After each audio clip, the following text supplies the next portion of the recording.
श्री संत केशवानंद स्वामी सरस्वती महाराज यांच्या 59व्या पुण्यतिथी निमित्त भव्य दिव्य अखंड हरिनाम सप्ताह मौजे सज्जनपूर कसाबखेडा तालुका रत्नापूर जिल्हा संभाजीनगर। तब्येत बरोबर नव्हती बरं का, ज्या ठिकाणी जेवण्याचा योग आला, काय धर्मा घरचे अन्न परी आमची उदरे लहान। आणि दुसरी गोष्ट, माझ्या लग्नात सुद्धा एवढा मोठा हार नव्हता मला म्हणून मला फार मोठं कौतुक वाटतं, ज्यांनी हार आणले त्यांच्यासाठी एकदा जोरदार टाळी वाजवा। काय आहे ना, ज्या दिवशीपासून तुळशीचा हार गळ्यात घातला ना, त्याच्या काड्या काड्या करून, तेव्हापासून असे हार गळ्यामध्ये पडायला लागले हा या हाराचा परिणाम आहे। पण कोणाच्या घरामध्ये जर कटकट होत असेल ना, तर त्यांनी ती कटकट बंद करावी आणि पवित्र तुळशीची माळ गळ्यामध्ये घालावी। आज महाराष्ट्र नाही, पूर्ण भारत तुम्हाला डोक्यावरती घेऊन नाचल्याशिवाय राहणार नाही। ही फक्त एका माळेची ताकद आहे। ज्ञानोबा तुकोबारायांचं नाव मुखात घेतलं, तुळशीची माळ गळ्यामध्ये धारण केली। आज जगामध्ये वंदनीय व्यक्ती उगाच नाही झाले, वंदनीय का आहेत? या वारकरी संप्रदायाचा हा परिणाम आहे। एकदा मी हार काढते, मग पुन्हा बोलते। विठ्ठल विठ्ठल विठ्ठल विठ्ठल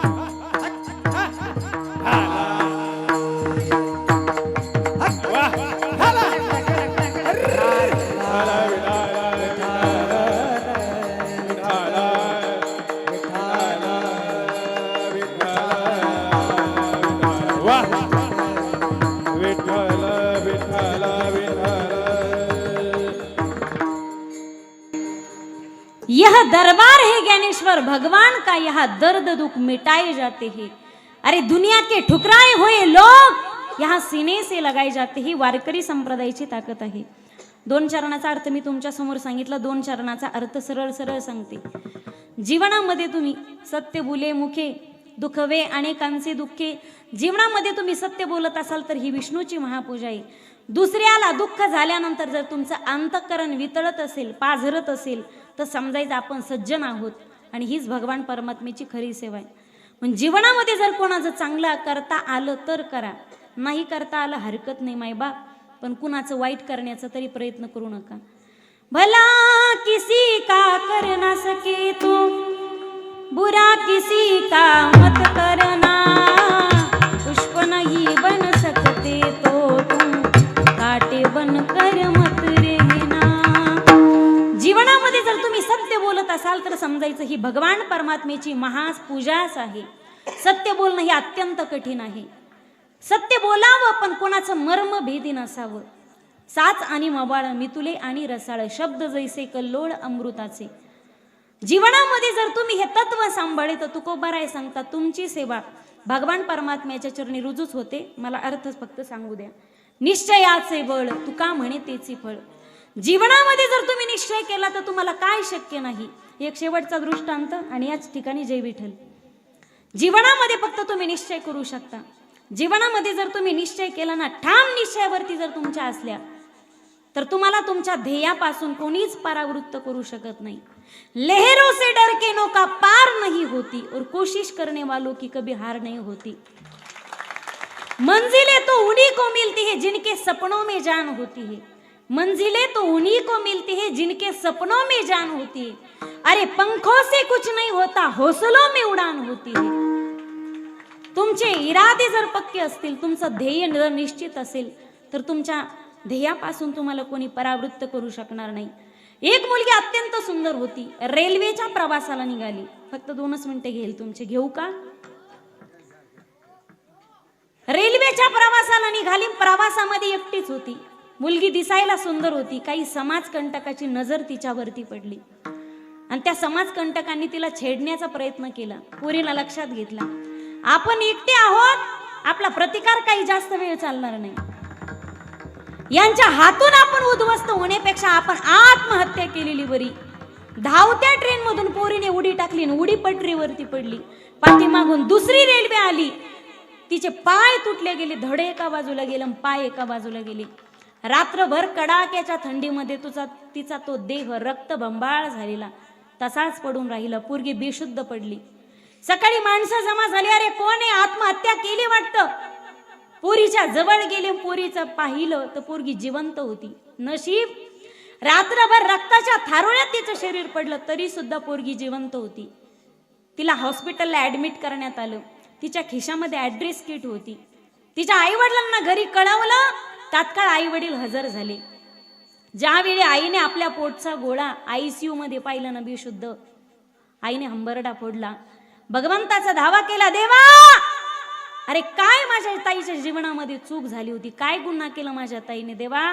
अरे हसत खेळत होती, फुलपाखरासारखं बागडत होती. देवा अरे कोणत्या जन्मीचं पाप आणि त्या पापाची शिक्षा, माझ्या लेकराचे पाय नेलेस देवा तू.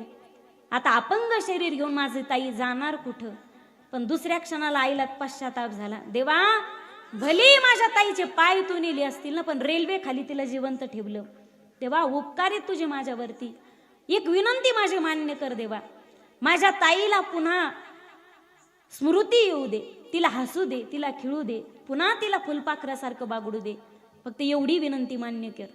देवाने आईची विनंती ऐकली आणि एक बाळ धावत आला. आई, ताई शुद्धीवर आली. ज्यावेळी आई ICU मध्ये गेली, दोघीची नजरानजर झाली माई लेकीची. दोघीच्या डोळ्यामध्ये आनंदाश्रू होते. मुलगी हसत होती, आई हसत होती, डोळ्यात अश्रू होते. पण कुठपर्यंत, जोपर्यंत पोरीने आपल्याला तुटलेला देह पाहिला नाही ना तोपर्यंत. ज्यावेळी मुलीला कळालं माझे पाय तुटलेत, पोरगी ढसढसा रडू लागली आणि पोरीने टाहो फोडला. देवा अरे काय गुन्हा केलता मी माझ्या जीवनामध्ये. देवा रेल्वे खाली तू माझे पाय नेलेस, माझी काही स्वप्न होती देवा, ती मी पूर्ण करणार कशी. हे अपंग शरीर घेऊन मी जाणार कुठं. तिच्या टाहो फोडल्यामुळे सगळं हॉस्पिटल सुन्न झालं. त्यावेळी आईने विचार केला, जर हिच्या स्वरात स्वर मी सोडून मी जर रडू लागले तर कदाचित ही खचण्याची शक्यता आहे. आता हिला आधार दिला पाहिजे, आता हिला बळ दिलं पाहिजे. आणि दवाखान्यामध्ये गेल्यावर हेच महत्वाचं असतं बरं का. आम्ही गेल्यावर आमचा पहिलाच प्रश्न असतो त्या पेशंटला, कितनी झटके आहे. तो म्हणतो 2. अरे तिसरा. आता तो येऊन जाईल, तू जाऊच नको, त्याची डेड बॉडी डायरेक्ट घरी घेऊन जा. ज्यावेळी आपण पेशंटला पाहण्यासाठी जातो ना, त्यावेळी आपला शब्द असा असला पाहिजे, अहो कालपेक्षा जरा जास्त फ्रेश दिसताय तुम्ही, 2 दिवस तो व्यक्ती जास्त जगेल. आई म्हणते मुलीला, ताई अगं पाय हेच माणसाचं सगळं नसतं. देवाने पाय नेले म्हणून काय झालं, तुला रेल्वे खाली जिवंत ठेवलं. पाय हेच माणसाचं सर्वस्व नसतं. आम्ही सर्वजण तुझे पाय आहोत, आम्ही सर्वजण तुला चालायला शिकू. पोरीला बळ मिळालं, कृत्रिम पाय बसवण्यात आले. तिला डिस्चार्ज झाला. घरी आल्यानंतर आई तिला हळूहळू सपाटीवर चालायचं शिकू लागली. त्या पोरीचं भाग्य, तिच्या जीवनामध्ये तिला बछिंद्र पाळ नावाचे शिक्षक मिळाले आणि त्या पोरीला त्यांनी डोंगरदऱ्या चढायचं प्रशिक्षण दिलं. एक दिवस हेच तुटलेले पाय भारताचा तिरंगा हातामध्ये घेतात आणि माउंट एव्हरेस्ट शिखर सर करून जातात. मायबाप, जे शिखर चांगल्या चांगल्या पायावाल्यांना सुद्धा शक्य होत नाही. एक दिवस हेच तुटलेले पाय हिमालयाच्या इतिहासामध्ये आपलं नाव करून जातात. तुटलेले पाय हिमालयाच्या शिखरामध्ये नाव करून जातात, माउंट एव्हरेस्ट शिखर चढतात. आमचे चांगले पाय कीर्तनात येत नाहीत, पंढरपूरला जात नाहीत, तुटलेले पाय शिखर चढतात. इथं आपण बसलो तर आपले चांगले पाय आहेत, आपल्या पायाने एकदा हात फिरून गेलं काय हरकत आहे का. भारत सरकारने या पोरीची दखल घेतली आणि तिला नोबेल पारितोषिक दिलं. त्या पोरीचं नाव होतं अरुणिमा सिन्हा. जर निश्चय जर तुम्ही मनामध्ये केला असेल ना, ध्येयापर्यंत पोहोचण्यासाठी परिस्थितीची नाही तर मनस्थितीची गरज असते. तुकोबारे आम्हाला गाथ्यामध्ये प्रेरणा देतात. ओले मुळे भेदी खडकाचे अंग, अभ्यासाचे सांग, कार्यसिद्धी केल्याने होत आहे रे, आधी केलीच पाहिजे. आमच्याकडे मोठमोठ्या लोकांची उदाहरणं आहेत. रामेश्वराच्या वाळवंटामध्ये शंख आणि शिंपले विकणारा सामान्य नाववाड्याचा मुलगा भारताच्या राष्ट्रपतीपदी आरूढ होऊ शकतो, हे APJ अब्दुल कलाम साहेबांनी सिद्ध करून दाखवलं. इयत्ता 10वी मध्ये जो इंग्रजी विषयात नापास होतो, त्याचाच इंग्रजी अभ्यासक्रमामध्ये इंग्रजी विषयामध्ये पहिलाच धडा येऊ शकतो, हे सचिन तेंडुलकरने सिद्ध करून दाखवले. फक्त ध्येयापर्यंत पोहोचण्यासाठी तुमचं ध्येय निश्चित पाहिजे आणि प्रयत्नांची पराकाष्ठा पाहिजे. प्रयत्ने वाळूचे कनर गडिता तेल ही गळे. म्हणून आज माझी तरुण बांधवांना विनंती असेल, नोकरीच्या फार पाठीमागे लागू नका. मी काही नोकरीच्या विरोधात नाही, पण 8 तास कडक इस्त्रीचे कपडे घालून लोकांची 8 तास गुलामगिरी करण्यापेक्षा स्वतःचे फाटलेले मळके कपडे घालून स्वतःचा एखादा छोटा व्यवसाय सुरू केलेला मला कधी मान्य राहील का. लाचारीच्या यशापेक्षा स्वाभिमानाचं अपयश पचवण्याची तयारी ठेवा तुम्ही. आज अजून काळ बदललेला नाहीये. आपल्या देशामध्ये भयानक संकट आहे बेरोजगारीचं. तो बिचारा BA करतो, MA करतो, MEd करतो, BEd करतो, DEd करतो, MPhil करतो, PhD करतो, एवढा शिकतो. उद्याची पिढी घडू शकतो तो एवढा शिकतो, क्लास 1 क्लास 2 ऑफिसर होतो. ज्यावेळी आउटपोस्टला ड्युटीवर येतो ना त्यावेळी 10वी नापास आमदाराचा 4थी नापास कार्यकर्ता त्याला अक्कल शिकवतो. अरे तुझ्यासारखा नाही, तो बॅकडोरने नाही गेला, तो त्याने अभ्यास केला आणि या पदावरती तो आज आरुडी. आज केवळ बेरोजगारीची समस्या निर्माण झाली म्हणून सगळ्या पोरीने डोक्यामध्ये एकच फॅड घुसून घेतलंय, नवरा करीन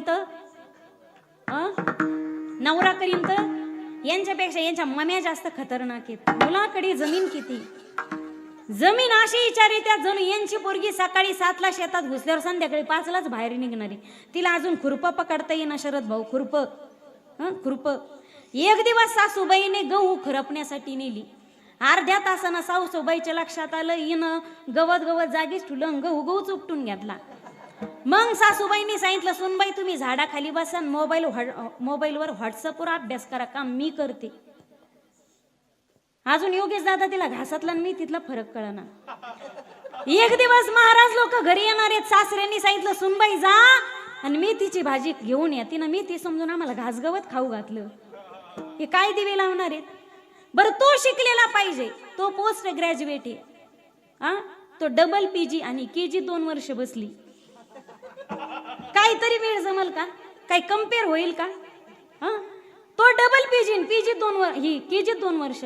म्हणून फक्त पोरींच्याच बापांना बायोडाटे काढावे लागतात बरं का किशोरदादा, पोरींच्याच बापांना बायोडाटे काढावे लागतात. पोराच्या बापांना अजिबात बायोडाटे काढायची गरज. कारण तुमचा पोरगा ज्यावेळी मित्राच्या हळदीमध्ये दारू पिऊन डीजेच्या समोर नाचतो ना, तोच त्याचा.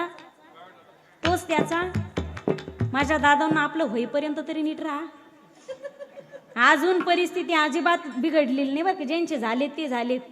ज्यांचे झालेत ते ठीक आहेत. अजून 5 वर्षांनी, आफ्टर 5 इयर्स, 5 वर्षांनी परिस्थिती भयानक असेल. ती पोरगी उच्च शिक्षित असणार आणि ती जिल्ह्याच्या तालुक्याच्या ठिकाणी जॉब करत असणार, नोकरी. मग ती आपल्या मैत्रिणीला फोन करणार, का ग तुला या रविवारी सुट्टी आहे का? म्हणे काय काम होतं? काय नाही म्हणे, कासाब खेड्यातला शेतकरी फारच मागं लागला, एक या आमच्या पोराला पाहून जा, जरा जाऊच बघूच कसा दिसतो, काय करतो पोरगा. मग ती तिच्या मैत्रिणी सहित 4 व्हीलर गाडीमध्ये बसून येणार. आल्यानंतर तुमचा भाऊ दारात रांगोळ काढत असणार नवरदेवाचा.